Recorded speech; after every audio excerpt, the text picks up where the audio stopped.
Hello viewers, अगर आप MPEd के अंदर एडमिशन लेना चाहते हैं फ्रॉम द दिल्ली यूनिवर्सिटी जो आईजीआई कॉलेज है वहाँ से, तो उसका जो वेटेज है वो क्या रहने वाला है वो इस वीडियो के अंदर हम आपको क्लियर करेंगे।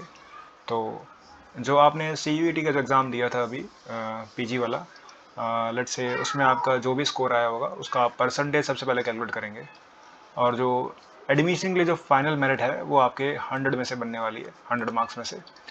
फॉर एग्जाम्पल इसको हम एक एग्जाम्पल से समझने की कोशिश करेंगे कि आपको कितने मार्क्स कब मिलेंगे। ओके, तो रही बात जो CUET का जो आपने एग्ज़ाम दिया था उसका जो वेटेज है वो 50% है।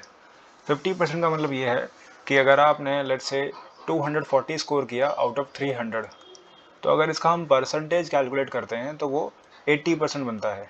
ठीक है, अब जो दिल्ली यूनिवर्सिटी है वो इसका 50% वेटेज लेगी, मतलब अगर आपने 80% स्कोर किया तो आपको फाइनल मेरिट के अंदर उसका 50% स्कोर आपको मिलेगा। इट मीन्स जो 50 में से आपको मार्क्स मिलने वाले हैं वो आपको मिलेंगे कितने, 40 मार्क्स। तो पहली बात तो ये है, अगर आपका स्कोर जो है 240 नंबर है आउट ऑफ 300, तो जो आपकी परसेंटेज हो जाएगी वो 80% है, नो डाउट, है ना।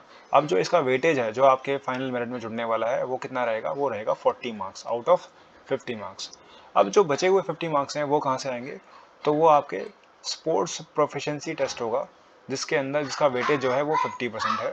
अब इसके अंदर दो पार्ट्स हैं। पहला पार्ट क्या है, वो है आपका स्पोर्ट्स सर्टिफिकेट वेटेज, यानी जो आप सर्टिफिकेट जो आप अपलोड करने वाले हो उसके आपको कितने मार्क्स मिलने वाले हैं। और दूसरा पार्ट है इसके अंदर, वो है आपका फिजिकल फिटनेस टेस्ट, जो कॉलेज के अंदर, जो आईजीआई कॉलेज के अंदर जो फिजिकल टेस्ट होगा, जो जिसको हम मॉडिफाइड कैनेडियन टेस्ट बोलते हैं, उसका जो रॉ स्कोर होगा वो आपको 20% मिलेगा, 20% में से मिलेगा। ठीक है, तो आपको ये वाला क्लियर हो गया होगा पार्ट कि आपने अगर C2 एग्ज़ाम दे दिया तो आपको कितने मार्क्स मिले हैं और आपका कितना वेटेज बन गया। अब बात करें हम स्पोर्ट्स सर्टिफिकेट की, तो जैसे कि हम अज्यूम करते हैं यहाँ पर कि आपको जो स्पोर्ट्स सर्टिफिकेट का वेटेज है वो 30 मार्क्स का है, यानी टोटल 30 मार्क्स ही हैं। लेट्स से आपको 30 में से 15 मार्क्स मिल गए।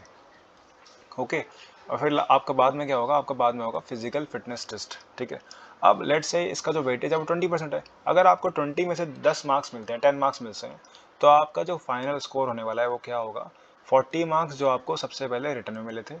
ओके, 40 मार्क्स के बाद जो आपको 15 नंबर कहाँ से मिले, सर्टिफिकेट से मिले, और लास्ट के जो 10 मार्क्स हैं आपको कहाँ से मिले, वो आपको मिले फिटनेस टेस्ट से। तो इस तरीके से आपका जो स्कोर होगा, जो फाइनल मेरिट जो 100 में से कैलकुलेट होगा, वो आप ऐसे निकाल सकते हैं। तो आज की वीडियो में इतना ही। अगर आपको मेरी वीडियोस पसंद आ रही हैं तो do subscribe to my channel. Thank you.